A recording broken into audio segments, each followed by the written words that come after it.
So let's consider that stroke volume response to exercise, because this is the area I think is perhaps the most interesting, but also the area that has got the most controversial responses and the most controversial understanding. Well, let's start with the easy stuff. Well, stroke volume is what we've been referring to, the amount of blood pumped out of the left ventricle in a single beat of the heart. And if we really think about what it is, it's the difference between left ventricular end diastolic and end systolic volumes. And of course what they relate to is distally and systole blood pressures.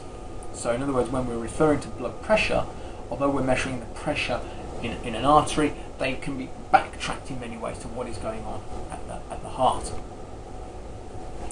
As we saw on the previous schematic, where we saw that nice data set, we were looking at around about 70 to 80 millilitres of blood per beat of the heart.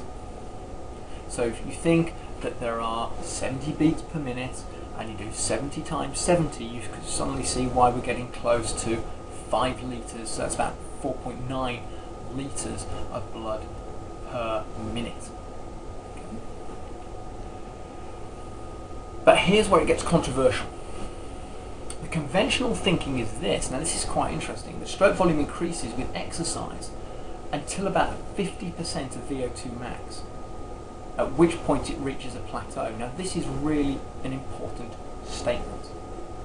Unlike heart rate and stroke volume, there is a conventional wisdom which suggests, and we've got nice data to show this, that stroke volume does not continue to rise, and in fact doesn't show a linear-like response. And we saw that, didn't we, right at the beginning of this presentation, where that data set we showed actually had stroke volume rising quite abruptly at about 20 to 25% VO2 max and then levelling out.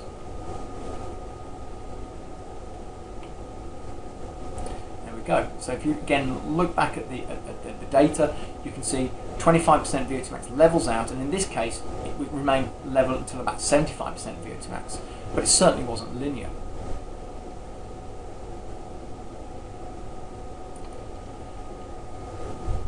But what is fascinating is that we don't see that in all population groups. That is a conventional wisdom, and we've got great data sets to show it, but don't be fooled into thinking that is a uniform response for all participant groups. So here again is the data set from our aerodynamic positions, and what you can see is, particularly where we've got the athletes in the aerodynamic position, which is the blue line, you can see that it starts to level out. Now we haven't got it percentage of VO2 max in this data set, but you can see it as a wattage. But you can see that the response is very, very gradual, and in fact one of the interesting things is, notice that in both conditions, once it's reached a peak value, it starts to decrease. Now the fact that it's starting to decrease is going to have to be compensated for either by the fact that we've reached max cardiac output. Well, that doesn't make sense because clearly we're carrying on exercising, and the only way you're going to carry on exercising if cardiac output is rising. It's compensated for by a continual increase in the heart rate to compensate for this. But here we can really see it. Now again, this is a nice data set that we published this year, 2017, in Clinical Physiology and Functional Imaging, but this is from a presentation we did at the European College of Sports Science. And what you can see is the stroke volume response against the workload as a percentage of VO2 max. And particularly if you look at our red trace at the bottom, it's perhaps the most evident one, and the blue trace, you can see that at about, in this instance, about 60% of VO2 max, stroke volume levels out. It's less obvious, but it's there in the black trace. The green trace, it's a bit less obvious, but it's certainly in three of those traces, you can see that levelling out in stroke volume.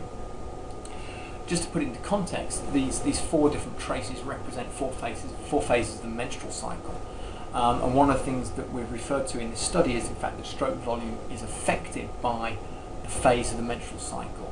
And perhaps beyond the scope of this presentation, but it's worth bearing in mind where we were referring earlier on to health status. Here is just a naturally occurring rhythm in the female population that has a profound effect on the stroke volume response.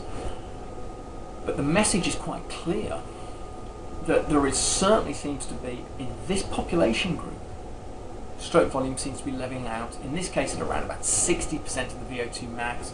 Conventional wisdom is about 50% of VO2 max. But that is not always the case. Here we've got, again from this data set we saw earlier on from Veronique Biet's lab, this is a constant load exercise trial. So this is very different. So this isn't an incremental test, this is where they've got a constant load at a fixed work rate. And the reason for just putting this on is just to reinforce that interplay between VO2, cardiac output, stroke volume and heart rate. Remember, cardiac output is heart rate times stroke volume. VO2 matches cardiac output, and you can see that really clearly on this trace. Look at the way in which the cardiac output and the VO2 mirror each other, very, very uniform-like responses.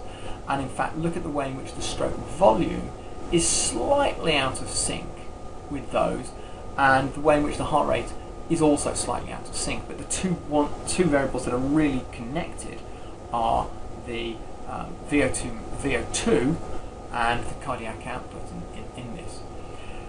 Now, we've alluded to the idea that levelling out of stroke volume at 50% VO2 max is not the uniform response for all population groups.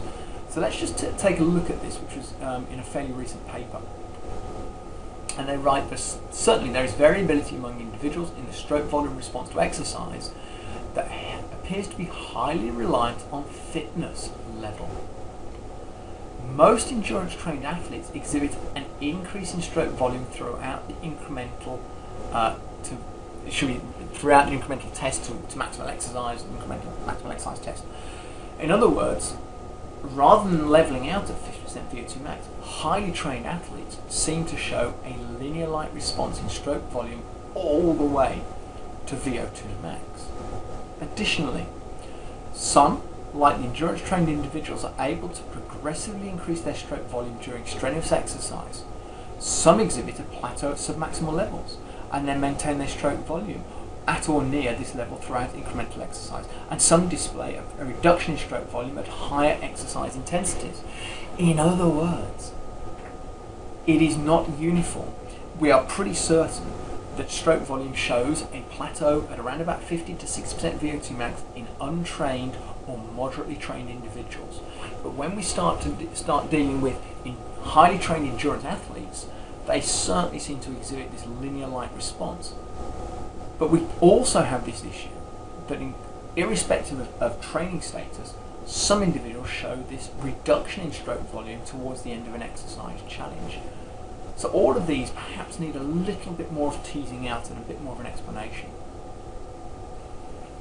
And finally, in our experience, only the least fit exhibit a decrease in stroke volume at higher exercise intensities, a pattern that is consistent with reduced myocardial compliance and marked pericardial constraint. In other words, what they're arguing is that the fitter you get, the more compliant the heart becomes. And the argument is that in individuals who are not particularly fit, that the heart is less plastic, it has less ability to cope with the need to have large expansion to get large ejections of blood per beat in the heart. I think that final statement, I'm not saying it's disingenuous, but I think there is certainly good data from our laboratory where we've got fairly well-trained individuals, VO2 max is in the region of 50 mils per kilogram per minute, so not really unfit, who are still showing this reduction. And I know that we've seen similar data from Todd Astorino's laboratory out at California State. So it might not just be that fitness per se plays a role in this, but clearly if you're less well trained, you're more likely to see a levelling out of 50 to 60% VO2 max for stroke volume. Whether that contributes to this reduction at the latter stage of an exercise test, perhaps we need to do more investigation. This is a nice schematic which is published in the British Journal of Sports Medicine by Rob Brobergs and Vela, but it really just summarises everything we've been referring to. That you can see with the dot dash line, you can see a levelling out at around about 50 to 60% VO2 max. We can see the continual rise, linear light response. We can see what we saw in that schematic early on, that figure earlier on, which is it levels out, then it rises again. and then we can see that group where it rises up and then starts to decrease. So 4 responses for stroke volume. So I think our understanding has moved away from that initial statement, which is, well, it's 50% VO2 max. It's population specific, it seems to be training status specific. It also appears to be, if we take the menstrual function data, also appears to be related to systems physiology as well.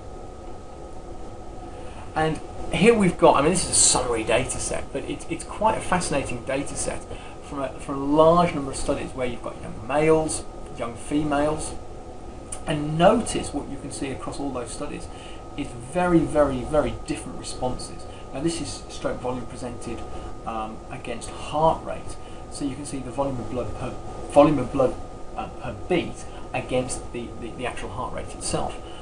But you can see that again, there are some traces that are showing a linear-like response. I know it's quite a cumbersome image, but some are showing a levelling out and some are showing the rise. In other words, it's reinforcing this argument that stroke volume does not show a uniform-like response as we see for cardiac output and stroke volume. So what are the mechanisms that are at play here? Now, this is really nice because it helps us perhaps get to the nub of this. The stroke volume maintenance, this is the levelling out at 50 to 60% VO2 max. Well, one of the things we know as submaximal load, diastolic volume increases, left ventricular filling pressure increases. This is the Frank Starling mechanism that you've looked at previously. If we then get to VO2 max, heart rate keeps rising, diastolic volume though starts to decrease. So let's think about the systolic and the diastolic. Well, systole, or the systolic pressure, refers to the pressure in the ventricle when you've got the largest amount of blood in the ventricle. So that is where the valve has closed off the ventricle, and you've got an encased component. And at that point, we go through what's called an isovolumetric contraction. It neither lengthens or shortens. Now, when we get ejection, we open the valve, which allows for the blood to leave the ventricle. Now we get the squeeze. But now, as we start to squeeze, the pressure starts to decrease. That's the way we get the ejection of the blood from the heart. But at some point, the pressure which is in the artery is going to be greater than the pressure that is in the ventricle, and that is where you then get slight backwash of blood, and then the valve will close. That's the diastolic volume, that's the diastolic pressure. So that diastolic volume starts to decrease over the course of an exercise challenge, particularly in our trained and untrained individuals. Which makes sense, right? You want less blood coming back into the ventricle. You want to try and inject as much blood per beat of the heart. Why is it then we see stroke volume decreases, which is, we showed in the menstrual data, and we saw it in that schematic from Velo and Roberts? Well, there are a number of things that could be at play here. One of the things is that we generate heat, and this is perhaps what explains why this is associated with untrained. That as core temperature goes up, we've got to dissipate the heat, and a really simple way of dissipating heat from the body actually is directing blood to the periphery. So we direct blood to the periphery, we drive up the heart rate, but we also continue increase or try to increase the stroke volume. But if the stroke volume is now being directed to the periphery, you're getting less peripheral return because the blood is being directed to the periphery. There's less coming back through the venous side. The net result is that the stroke volume will start to decrease, and this is because we're trying to dissipate heat. We get an increased catecholamine release, adrenaline, noradrenaline. We then get an increase in heart rate and blood pressure, but the preload pressure starts to decrease, and that is purely because there is less blood coming back on the venous side, and this seems to be linked with either an inefficiency in venous return or the fact that we're trying to dissipate heat. So the result is left ventricular ejection volume is less because there's less coming back. The net result is there is a lower volume of blood leaving the heart. The result is then we drive up heart rate, and through the process of tachycardia, increased heart rate. And we tend to see that more in the untrained. The untrained individuals have a less efficient ability of dissipating heat. I think it's a fascinating idea that this might be one of the driving mechanisms for why stroke volume rises and then falls. The fact that that blood, which is a fantastic conveyor of heat away from the body, not as efficient as a sweating response, but when we're doing an exercise challenge, we're trying to dissipate as much heat away from the body as possible, that there's just less coming back. The peripheral return is reduced, so the volume per beat of the heart starts to decrease. Kind of makes sense. And then our trained individuals who show the stroke volume increase, diastolic volume, it goes up, so there's more coming through in terms of the dystole. We notice that the myocardial is much more compliant, that it's a more plastic structure, so it's able to really squeeze. It's not as rigid because you've got a pliable structure. We know that we've got a pressure rate that is more well developed in these individuals. So the net result is that stroke volume is a more efficient process for getting the blood through the circulatory system, far better than it is just driving up heart rate. So this kind of gives us an idea of the mechanisms that are at play, and perhaps explain why we see these different responses to stroke volume, but also really caution us in terms of the idea that there's just a uniform response to stroke volume. I think it really helps us to understand why we see different stroke volume responses for different population groups.